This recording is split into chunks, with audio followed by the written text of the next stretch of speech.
Welcome to another episode of The Brand Called You, a podcast and podcast show that brings you leadership lessons, knowledge, experience, and wisdom from hundreds of successful individuals from around the world. I am your host, Ashutosh Garg, and today I'm delighted to welcome a very, very accomplished fellow podcaster, author from Los Angeles, California, USA, Dr. Ibrahim Khoureis. Ibrahim, welcome to the show. Thank you so much for having me. Such a delight to be with you. Thank you. Ibrahim is the creator and host of a podcast show, which is Leadership and Politics with Dr. Ibrahim. He is the organizer of a virtual global thought leader symposium. He's a disability rights activist.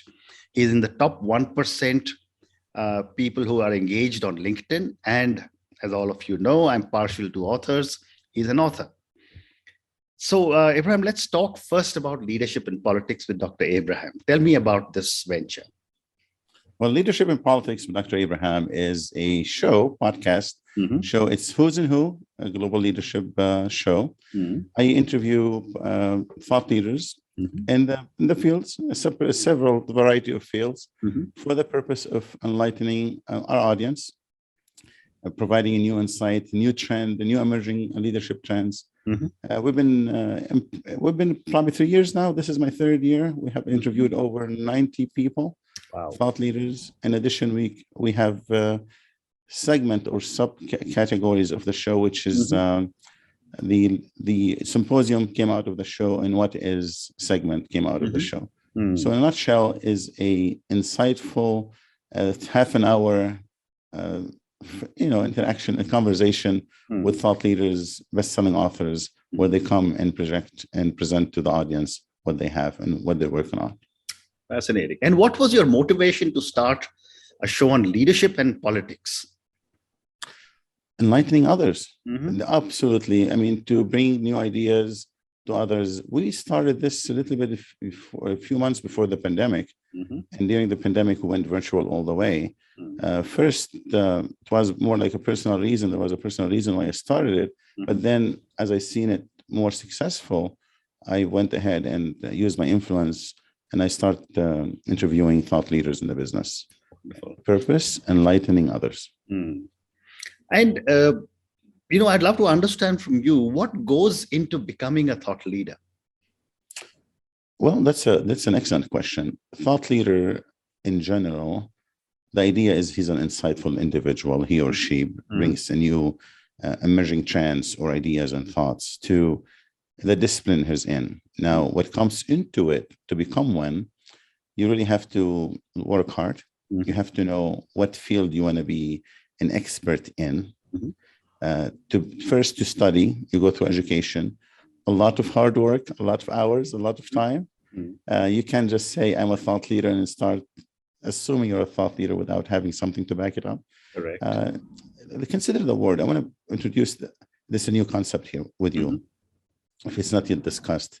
Thought leader. A thought, in general, it's a think. You think. Correct. He's a thinker. He or she is a thinker, an insightful individual that brings new ideas, valuable ideas to the table. But in the same time, he's a leader. So he's a thought leader that inspires others. A thought leader is someone who inspires with new ideas, with the new thoughts, emerging trends.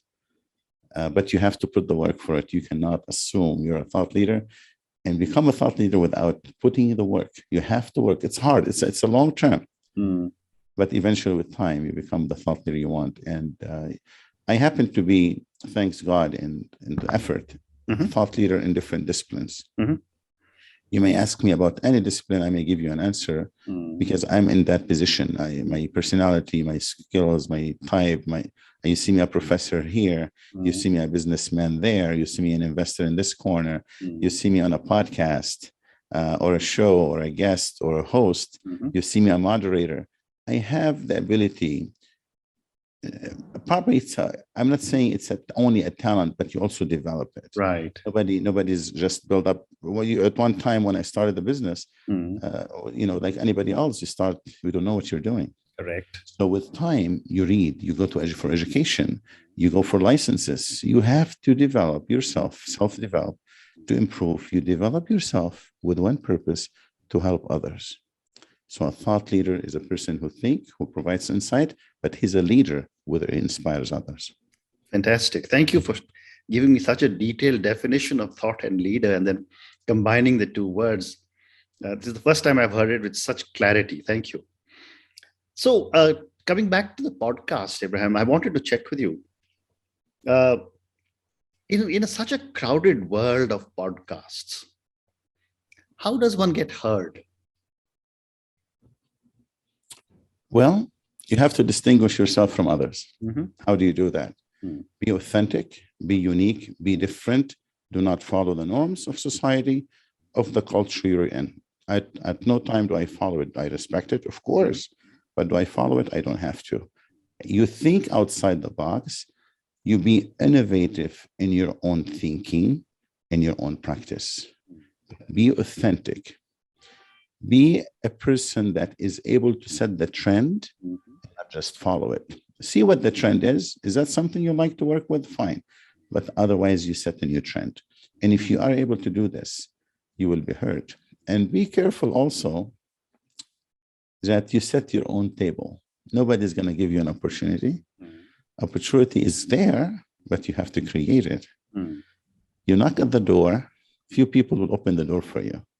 Then you jump from the window. Just create your own opportunity. And opportunity is created by you. And how to be heard is by being different and unique. Fantastic. So what you're also telling me is that opportunities, whenever they present themselves to us, we must grab it with grateful hands. Grab them, yeah. Grab them and run with it. Well said. Yeah. So, the traditional, what would you say, conventional wisdom, and I've been a marketer for a very, very long time of my life, is to really build repeat purchase. Now, from a podcast perspective, how does one ensure that the listeners keep coming back for more? Exactly. Give them a new products. Don't bore them to death. Give them short segment. Give them something new, something they can learn from, new ideas, new people they may show interest in them as well. Because, when you bring a guest in, the guest has a purpose. The guest is a prime product. You're a product. When they come to you, you bring a product to them that will enhance their lives. They give them ideas. They would listen to this idea and they will improve with it. You provide something, as we said earlier, a different perspective, a unique perspective, and ideas that will enable them to think differently. That change their mindset. Get out of the status quo. Get out of the traditional normal thinking. Do not think like what everybody thinks. Just think differently and be the trendsetter. And then when you do this to people and to your audience, they will come again and again. If you have a product, they'll even purchase it. But definitely your product is the insights these thought leaders or these guests brings to them. Amazing. So, Ibrahim, when I was growing up, and I'm 65 years old, but 4 decades ago, if I ever wanted to understand a viewpoint, I would go to my newspaper or listen to the television channel, and there would be these superstar journalists who would give me a view. In today's world, communication has been completely democratized through podcasts. But on the other hand, there are millions of different views. What should a podcast listener be looking for to be able to, really cull out what is important for her or him? It depends on their stage of life. What stage are they in life? What age are they in life? What is it? They prioritize what they need in life. If they're students, probably something to enhance their education. So to put them ahead of the game, because a podcast is really a mentor. Podcaster is really a mentor guiding you through new insights. It's like you're reading a book, but you're listening to it. So it depends on the situation they're in, the stage they're in, and what they want to get ahead. Do you know what? Eventually, though, it depends on self-awareness. Are they aware of themselves and their status and what they need? If they are aware of what they need, then it depends on the stage they're in, and then they select the podcast or the insights they need. They don't have to spend their time on all these thousands and thousands of podcasters or podcasts. Just select what they need for that specific time, enhances their abilities to improve, focus on this, what's next. If they do that, then that's all I need. Just for that specific time. Wonderful. You also are the organizer of the virtual Global Thought Leader Symposium. Tell me a little bit about the symposium and how this works. Okay, so the symposium is a virtual Global Thought Leader Symposium where we invite thought leaders in the business. When we talk thought leaders, we think of people high caliber. We did this is the second thought leader. We October 8th, we're having the third one. The first one, we talked about serving others. And the thought leaders, 6 of them or 8 of them, depends on the number we have at the time. I moderate it and organize it. Serving others, why do we serve others? So we get different ideas. And we make the important, we create an idea or a thought of why it is important, hopefully for the benefit of helping others and helping society in general. The second one, we had a second one, October 8th. The same thing is, it was something to do with, I'll give you the thought of why it was, but the point is something to improve society in general and optimism. It was about optimism and why optimism is essential. And, we invite thought leaders and they talk about it. So it is a symposium. It's a virtual symposium at this time. Hopefully with time we do symposium physical plus a physical one, but it brings ideas, bring a new trend, the new emerging trends, and also enhances what's available to the best. Like in the next one, it's how to build self-confidence. Okay. So this is what it's all about. Fantastic. And who would your audience be for the symposium? Thought leaders in general. Thought leaders coming in for other thought leaders, so they improve and go and deliver to others, plus the general public, because I'm also publishing this on our different channels. So everyone that want to improve, they want to be a more optimist, they want to serve others, they want to be more confident. They're invited to come. It's a free of charge. And they can find it on YouTube. Just put first virtual symposium or second symposium or my name, and you should have it there. Fantastic. So let me now move to another segment of our conversation, which is your being a disability rights activist. Tell me about the work you do and some of the challenges you face. Sure. Disability in general, when we were talking early on about an individual who was blind and she created or she made this progress and she achieved a lot, I believe disabled individuals are able, all they need just the chance or what the law gives it to them, reasonable accommodation. By law, you have to give them reasonable accommodation for them to have access. Now, currently we have, I don't know in India or in other part of the world, I'm aware of what's happening in Ireland because I was able to talk to somebody in Ireland and they gave me an idea about what's happening there. I don't know in India and others, but at least in the US, if someone was disabled, physically, you must give them a location of sort and open space, 3 feet for them to put the wheelchair. And you have to give them reasonable accommodation for them to be able at least to have access. You give them access legally. If somebody have access, someone's disabled, you must give them access. That's the reasonable of. My work deals with access online in the virtual world.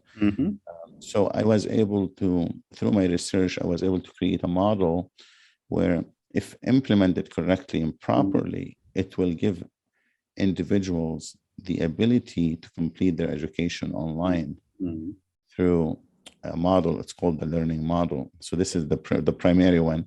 But in general, I'm an advocate for all employment of disabled individuals, access of disabled individuals, creating a new technology, assistive technologies, anything to help the disabled community, I do.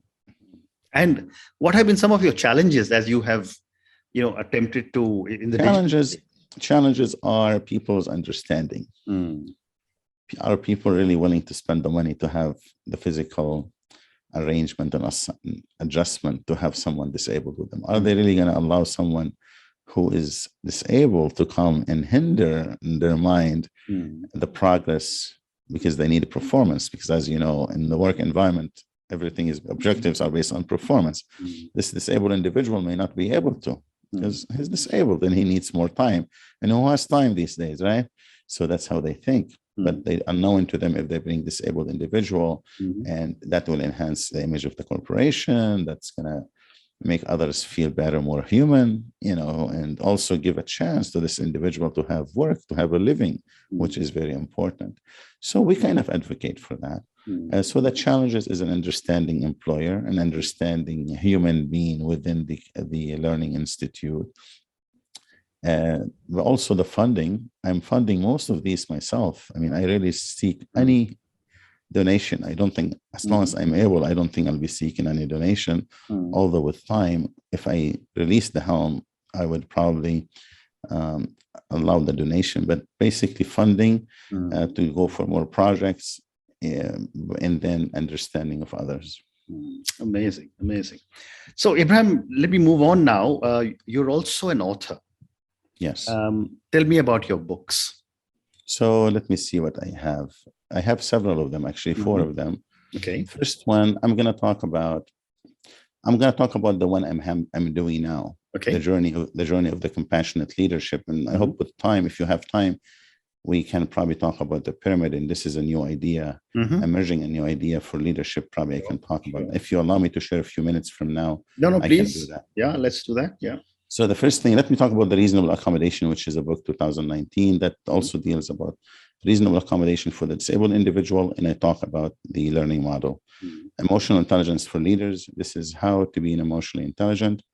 And then the balance in between finding the balance between emotional intelligence and, excuse the term, emotional stupidity. In this book, I find the balance in between, and we say if someone is able to find the balance, at least he's not going to make the mistakes a stupid individual does or a stupid leader does, and then they go into the emotional intelligence and they'll be in between. So hopefully they make the wise decision. Okay. And then leadership, how and when to lead, that's also something to do with leaders. If you allow me to, let me see what I have. Do we see this? Yeah. All right. So this is my new research. This is 2001 research. This is the pyramid of the journey of the compassionate leader. It's from I to E. From I to E, and it's the compassionate leadership pyramid. It's unlike the Maslow pyramid. This one deals with journey of the compassionate leader, deals with being mindfulness. It starts with self-compassion, where the individual has, and regardless of what level he is or she is in, they need to have good health. So basically we'll say, take care of yourself, eat right, do the right things. Education, get education, proper education, so this way you can help others. Self-develop. When you go and talk about things, people expect you to be aware of things. So when you self-develop with the purpose of developing others, being positive all the time, don't create a negative attitude. So this is part of the self-compassion. And all of them, they're based on being mindful. You can be in this level here, and then you find yourself, you're lacking self-compassion, you can jump. How being mindful is, this is not based on needs, it's being based on being mindful.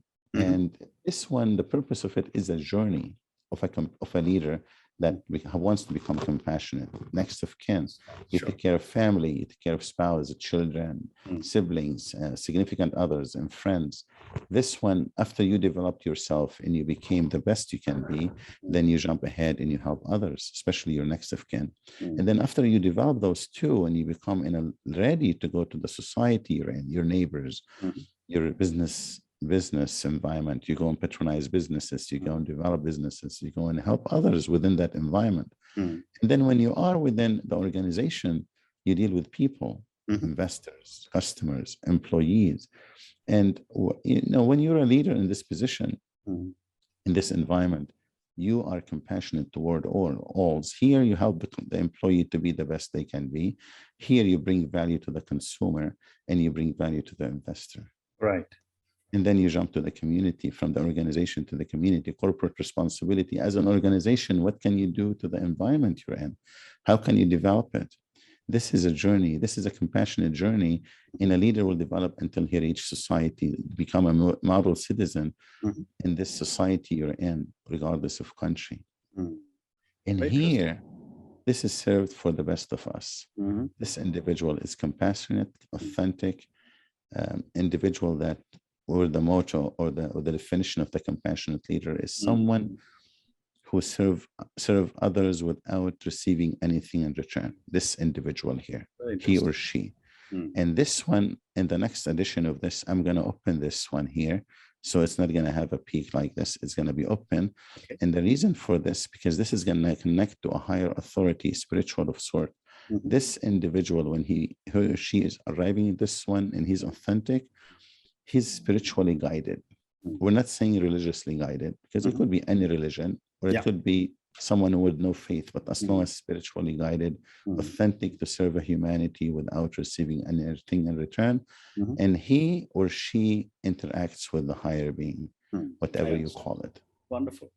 That's the journey of the compassionate leader. No, this is fantastic. Thank you so much for sharing this. Wonderful. Thank you very much. That was very, very, very interesting. And your books are available, I'm assuming, on Amazon and other platforms. My books are self-published, and my books are published through my company. Okay. So anybody can have access to them, should have access to them. Wonderful. So Ibrahim, on that note, I really want to say thank you so much for speaking to me. Thank you for talking to me about your podcast and sharing such amazing insights into how to build a podcast, how to build how to become a thought leader, what goes into becoming a thought leader. Thank you for talking to me about the differently abled people and the work you are doing for them in cyberspace to make sure there is place available to them. And finally, thank you so much for speaking to me about your books, and good luck for your new book. Thank you so much for doing this. You are wonderful, and continue doing what you're doing. Congratulations on the 1000 podcast. It's great to be with you. Thank you. Thank you for listening to the Brand Called You videocast and podcast, a platform that brings you knowledge, experience, and wisdom of hundreds of successful individuals from around the world. Do visit our website, www.tbcy.in, to watch and listen to the stories of many more individuals. You can also follow us on YouTube, Facebook, Instagram, and Twitter. Just search for the Brand Called You.